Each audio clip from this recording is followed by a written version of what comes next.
Mas Budiman pasti kan ngikutin pemberitaan di media belakangan terakhir ini. Bukan cuma ngikutin, diikutin juga. Diikutin juga ya. Tantangan Sempat beredar, Mas, ya. pemberitaan yang kedatangan Mas Budiman ke Pak Prabowo dianggap membocorkan strategi PDIP justru. Itu gimana, Mas? Tidak sama sekali. Maaf, saya enggak. Tidak karena sana kita tidak berbicara soal strategi. Kita bicara isu-isu strategis. Ya. Bukan how to, bukan bagaimana menang, enggak. Tapi pertama-tama kita apa yang kita menangkan sebagai suatu bangsa ya. Mas, kalau tadi dari penjelasan Mas Budi ada yang menarik nih. Apa tuh? Seakan-akan hari ini itu sepertinya ada kemungkinan Gerindra dan PDIP bersatu nih. Saya pengennya bersatu untuk melawan koalisi perubahan. Secara domestik iya. Artinya kalau tadi pertemuan itu seakan-akan mencoba menjembatani, Mas, antara kedua partai besar ini, tapi belum ada pembahasan sampai kepada capres-cawapresnya ya. Kalau seandainya koalisi katakan. Tidak juga saya pindah. Tidak. Gitu. Oke. Saya harap untuk awal yang baik dan benar bagi bangsa ini dan juga mungkin baik juga untuk partai. Jika akhirnya salah, saya harap itu bukan salah untuk bangsa, tapi hanya untuk partai saja salah. Dan kalaupun itu akhirnya dinyatakan salah, itu salah saya. Salah pribadi. Jadi bangsa, partai, dan saya. Luar biasa. Gitu ya. Tapi kalau benar, silakan itu dipakai untuk kebaikan partai, dipakai untuk kebaikan bangsa. Gitu aja. Siap. Jadi kalau salah, taruh ke saya, bukan untuk bangsa, bukan untuk partai, tapi untuk saya. Kalau salah. Kalau benar, inisiatif saya benarnya untuk partai dan untuk bangsa.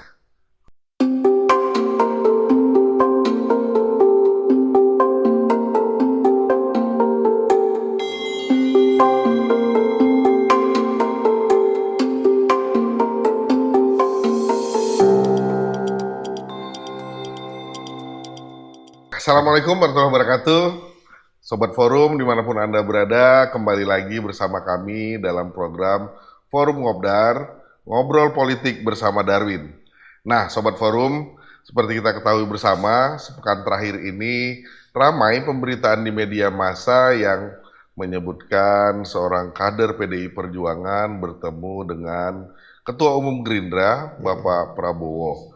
Nah, kebetulan hari ini kader PDI Perjuangan tersebut, Kakanda Budiman Sujatmiko sudah hadir di tengah-tengah kita. Langsung aja, agar Sobat Forum dimanapun tidak menjadi penasaran sebenarnya apa yang terjadi pada pertemuan tersebut, pembahasannya apa, kita langsung saja menyapa Mas Budiman.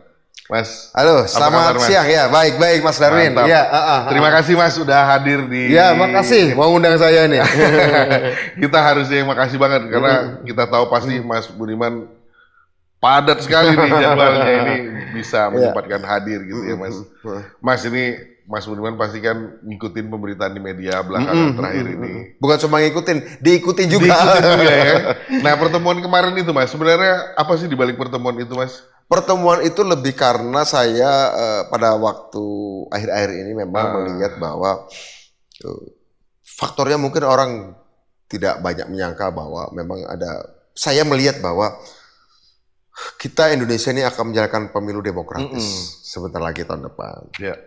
Pemilu demokratis itu menurut saya adalah pemilu yang berbeda dan ini arti strategisnya hampir sama dengan pemilu 2014 dan 99. Oke. Kalau pemilu 99 adalah pemilu untuk menegaskan Indonesia ke gerbang reformasi. Pemilu 2014 dari perspektif saya sebagai orang partai ini kita ingin menang setelah 10 tahun beroposisi dan kita punya calon yang dianggap diapresiasi banyak orang adalah calon yang tak terpikirkan, unthinkable gitu ya. Pak Jokowi. Pak Joko Widodo ya yang fenomenal gitu. Dan pada waktu itu beliau bukan seorang pejabat teras nasional, bukan pengusaha kira-kira gitu, bukan purnawirawan dan bukan pimpinan partai politik ya.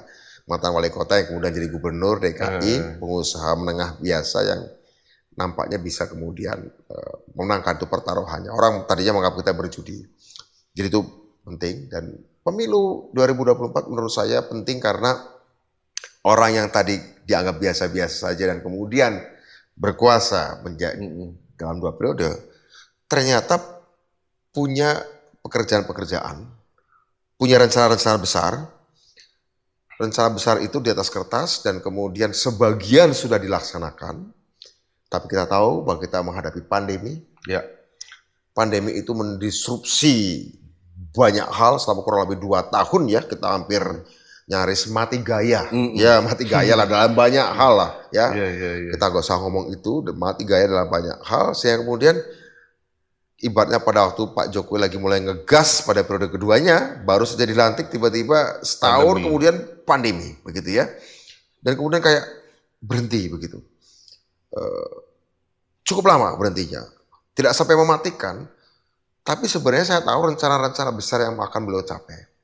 Dan akhirnya tidak terasa kita sudah ada di ujung untuk mengakhiri periode kedua beliau. Nyatanya apa yang terjadi Mas Darwin? Ternyata selain Pak Jokowi menawarkan apa yang dibutuhkan oleh bangsa ini untuk melakukan pembangunan, transformasi infrastruktur fisik, sudah dilakukan. Hilirisasi yaitu tahap pertama, industrialisasi sudah mulai dilakukan. Itu yang dibutuhkan bangsa ini. Tapi kemudian survei-survei juga memotret bukan cuma yang dibutuhkan bangsa ini, tapi apa yang diinginkan bangsa ini. Bukan cuma apa yang dibutuhkan. Sudah sampai pada tingkatan apa yang diinginkan bangsa ini tercermin di dalam survei tingkat kepuasan masyarakat yang sekitar 90% pada Pak Joko Widodo. Yang artinya bahwa kebutuhan dan keinginan sudah nyatu nih. Ya. Mau berujung. Sehingga kita harus memastikan dong ada kelanjutan. Saya datang ke Pak Prabowo untuk memastikan bahwa kaum nasionalis dimanapun partainya, apalagi juga Pak Prabowo sudah bersama Pak Jokowi di kementeriannya, pastikan bahwa kita ini tetap bersatu untuk mencapai tujuan-tujuan dan cita-cita strategis Pak Joko Widodo yang nggak sempat terlaksana semua. Oke. Karena approval rate tingkat persetujuannya 190%, maka tingkat kemenangannya pun bagi pelanjutnya yang bukan Pak Joko Widodo tentu saja, itu kita harus pastikan selisih kemenangannya harus tebal, harus besar juga, sehingga ada linearitas, nyambung antar tingkat persetujuan yang tinggi, apakah nyambung juga dengan tingkat persetujuan pada penggantinya atau penerusnya. Karena jika tingkat persetujuan tinggi, penerusnya katakan menang, tapi marginnya tipis, saya langsung membayangkan ada efek psikologis, shock, kok jomplang begitu. Ini yang pasti akan berpengaruh kepada capaian-capaian pemerintahan baru ke depan. Artinya kalau dari penjelasan Mas Budiman, saya mengatakan inisiatif ya, Mas? Inisiatif saya dan Ketua Pak Prabowo untuk memastikan apa yang bisa saya sendiri bukan tidak mewakili partai, ini inisiatif sendiri. Saya ngajak bertemu beliau untuk mengajak beliau berbicara dengan Bu Mega, dengan Pak Joko Widodo. Begitu, kalau bisa bertiga. Mungkin ini inisiatif pribadi saya ya. Ternyata saya yang bukan siapa-siapa diterima oleh beliau begitu kira-kira gitu ya. Diterima oleh beliau dan saya merasa terhormat, terapresiasi, dan kita membicarakan di dalam sana, kita berbicara kurang lebih sama apa yang kita sampaikan dalam konferensi pers itu. Tantangan-tantangan. Sempat beredar, Mas. Ya. Pemberitaan yang kedatangan Mas Budiman ke Pak Prabowo dianggap membocorkan strategi PDIP justru. Itu gimana, Mas? Tidak sama sekali. Maaf, saya enggak. Tidak karena sana kita tidak berbicara soal strategi. Kita bicara isu-isu strategis. Ya. Bukan how to, bukan bagaimana menang, enggak.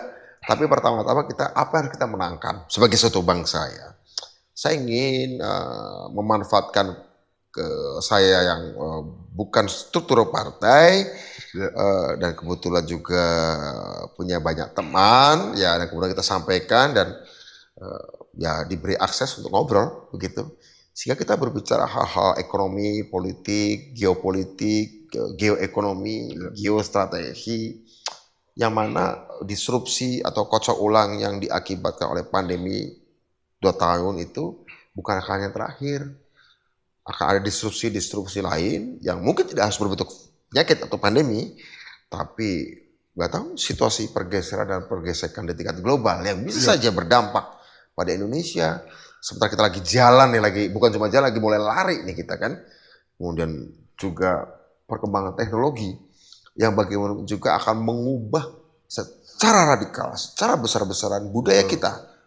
Nah, ketika budaya baru yang diakibatkan oleh perkembangan ini, teknologi ini bisa sangat random, bisa sangat acak, bisa sangat disruptif, mengocok ulang segala hal, maka struktur kekuasaan negara itu harus bisa besar, tapi sekaligus lentur. Ini kan sesuatu yang agak unik. Biasanya kalau besar itu kan cenderung lambat gitu. Tapi besar, dukungnya besar, tapi juga lentur. Begitu. Nah, kalau kita kembali ke pertemuan tadi, dari sisi partai gimana Bang tanggapan?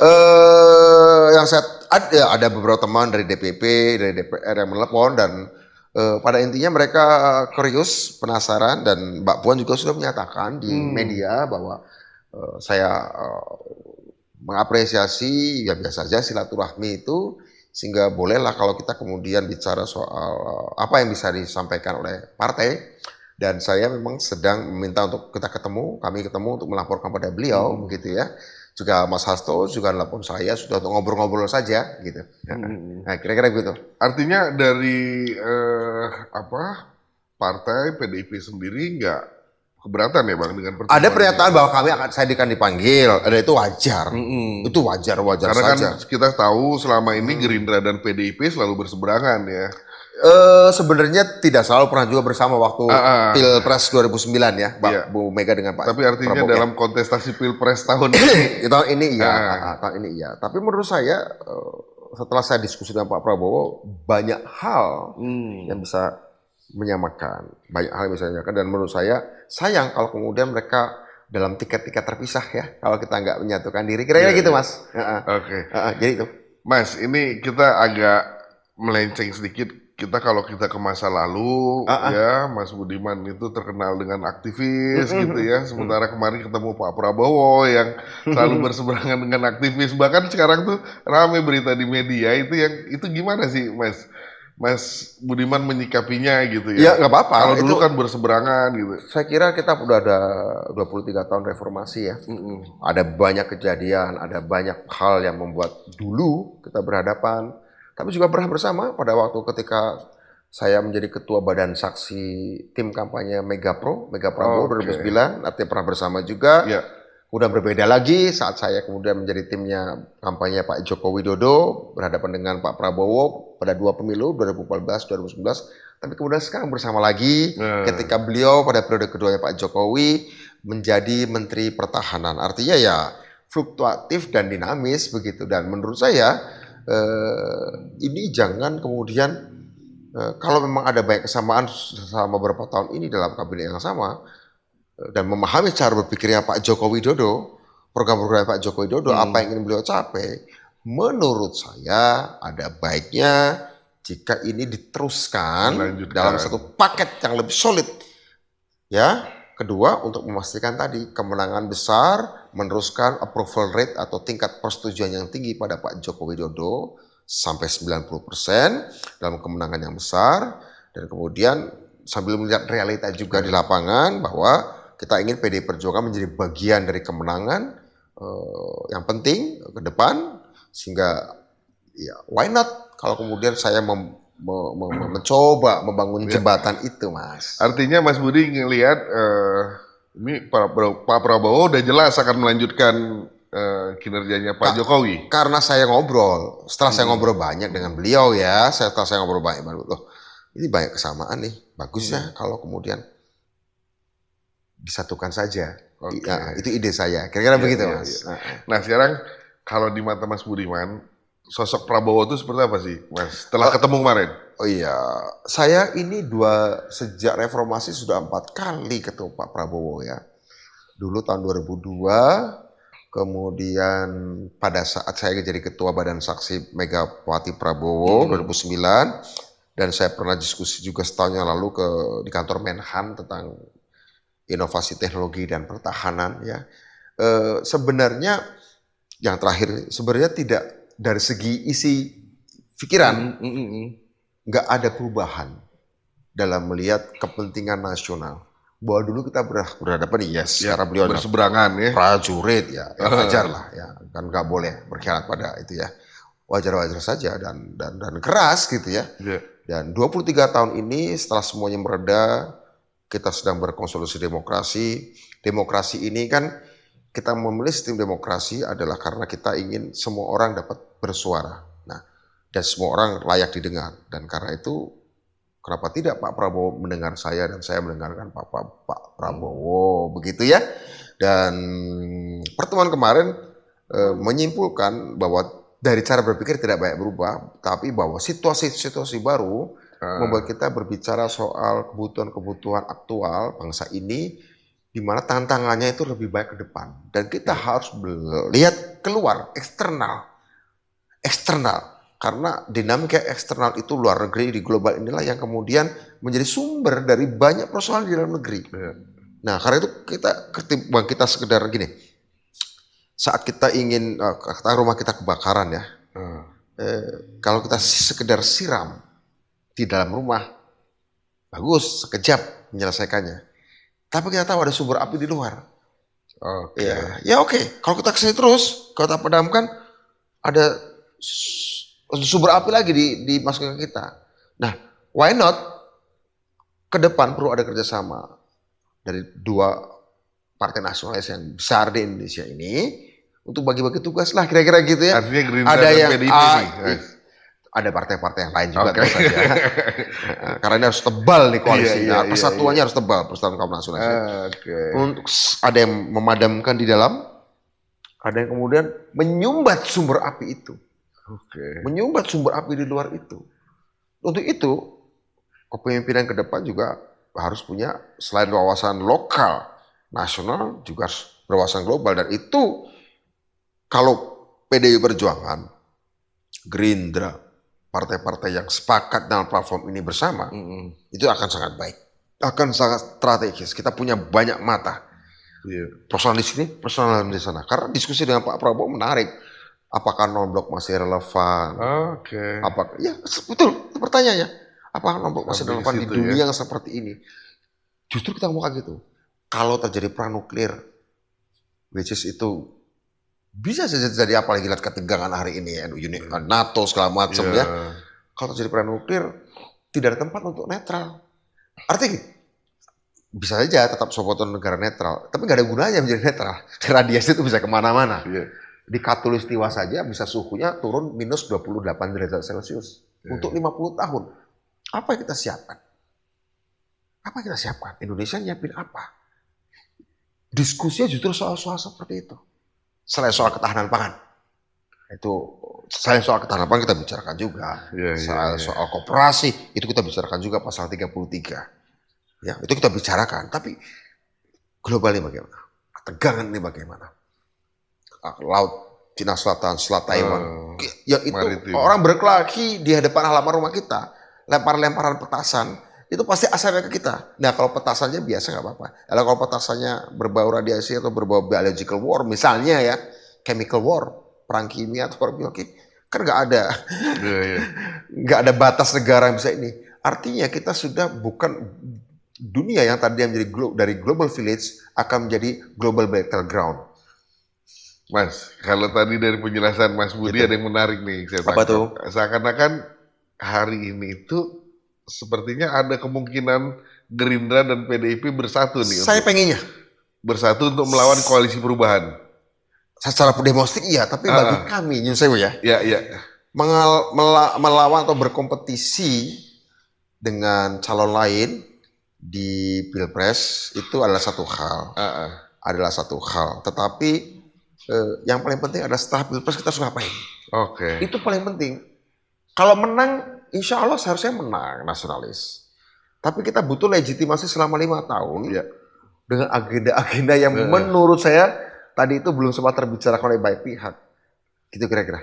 Tapi kan gini Mas, kalau kita bicara Gerindra dan PDIP, Gerindra udah punya Pak Prabowo, Oh. PDIP punya Pak Ganjar, yang kedua-duanya itu sama-sama capres, Mas. Kalau misalnya bersatu, apa yang akan terjadi dengan? Itu di luar kapasitas saya untuk menjelaskan. Itu justru saya hanya mencoba membangun ya 1 meter pertama dari jembatan. Ya, silakan dilanjutkan sampai kita ke seberang sehingga mudah saling berkomunikasi. Ujungnya apa yang akan dibicarakan di atas jembatan saat bertemu itu di luar kapasitas saya. Oke, siap. Kalau bangun jembatannya saya bisa. Kalau untuk ketemu titik di tengah jembatan, di luar kapasitas saya, Mas Darwin. Siap, Mas Budi. Tapi saya punya harapan bahwa ini memang terbangun jembatan. Ada pendapat berbagai kalangan yang menyebutkan dengan pertemuan kemarin, karena ini kan Mas, pertemuan kemarin itu banyak asumsi ya, banyak opini yang terbangun di masyarakat. Makanya saya senang diundang Mas Darwin supaya ini bisa menjelaskan apa yang sudah terjadi. Bukan klarifikasi tapi eksplanasi. Betul. Jadi ada kalangan yang beranggapan justru Mas Budiman lebih condong ke Pak Prabowo ketimbang Pak Ganjar. Ekses dari pertemuan tersebut gitu ya. Apakah ada indikasi Mas Budiman justru akan lebih dukung Pak Prabowo gitu, atau kita malah ke Gerindranya sendiri gitu? Pertama tidak pindah partai. Kedua saya berkata bahwa saya bilang bahwa Pak Prabowo setelah kita ngobrol, Pak Prabowo adalah salah satu putra terbaik yang nggak boleh kita anggap nggak ada.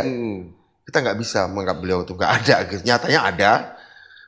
Secara kuantitatif. Dilihat dari survei juga nyatanya ada secara faktual dan ada perkembangan begitu yang menurut saya sebagai seorang praktisi politik saya harus melihat fakta itu. Gak boleh menjauhi fakta itu, saya harus masuk ke fakta itu dan kemudian bagaimana fakta itu diajak, karena fakta itu juga subjek ya, bukan objek ya. Kan beliau manusia ya, punya akal budi ya, yang nurani. Dan ketika saya ketemu bahwa ada akal budi, ada cara berpikir yang menurut saya menarik, isi-isi pikiran menarik yang nggak bisa diabaikan karena problem-problem ke depan bangsa ini. Yang tadi saya katakan tadi, sumber masalahnya juga ada api-api sumber masalah dari luar yang menyebabkan seringkali ada kebakaran di dapur kita, seringkali ada kebakaran di rumah kita. Nah itu juga yang menurut saya melampaui politik partisanship, melampaui politik praktis, mencoba secara lebih strategis, secara lebih besar, tapi juga berpijak bahwa ada kebutuhan-kebutuhan politik praktis menuju Pilpres 2024. Nah, saya coba nyambungkan antara kelompok-kelompok nasionalis, juga nyambungkan antara hal besar dengan hal yang kecil, hal strategis dan hal yang taktis, jangka panjang, menengah, dan jangka pendek. Oke, kalau gitu gini, Mas. Di mata Mas Budiman sendiri, capres yang diusung PDIP, Pak Ganjar itu seperti apa, Mas? Kalau ini kan sudah menjadi keputusan partai, sudah menjadi keputusan partai. Dan menurut saya partai juga sudah ada instruksi dari Ibu Ketum ya, seperti itu ya.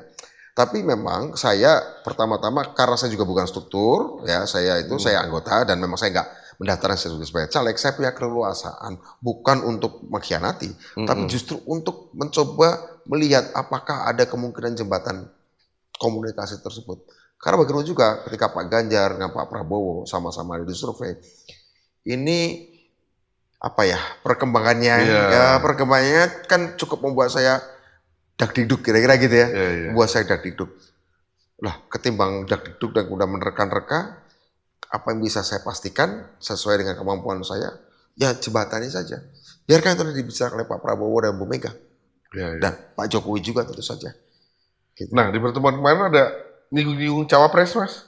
Tidak. Cawapres Pak Prabowo atau cawapresnya Pak Ganjar? Tidak ada sama sekali. Tidak ada sama sekali pembicaraan yang sifatnya, karena saya merasa bahwa itu urusannya udah urusan itu dibicarakan dengan Bu Mega, layaknya dibicarakan dengan Ibu Mega, dengan Pak Jokowi.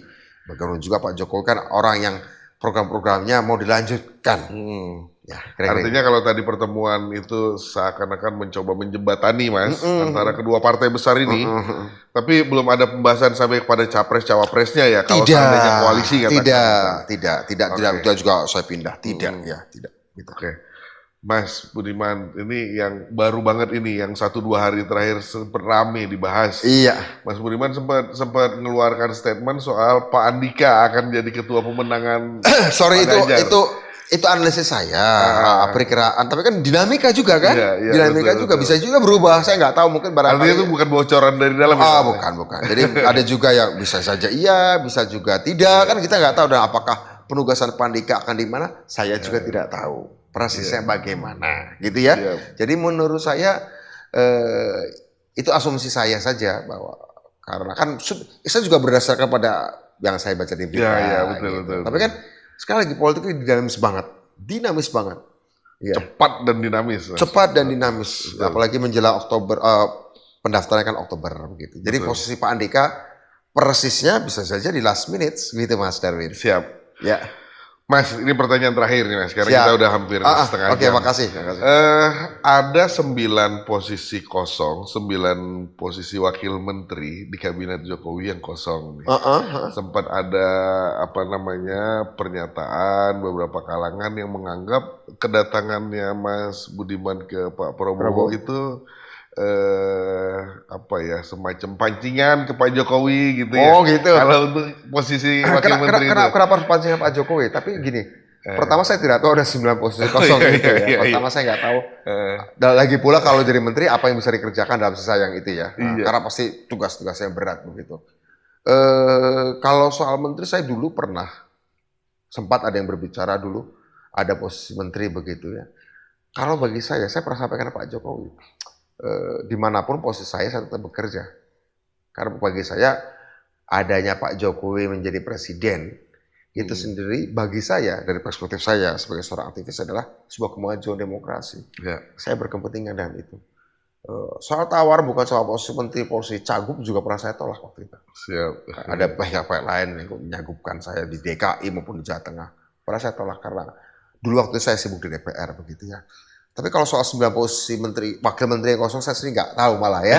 Jadi malah nggak terpikir ke arah sana. Mungkin karena ini Mas, salah satu menteri ada sama-sama Budi gitu.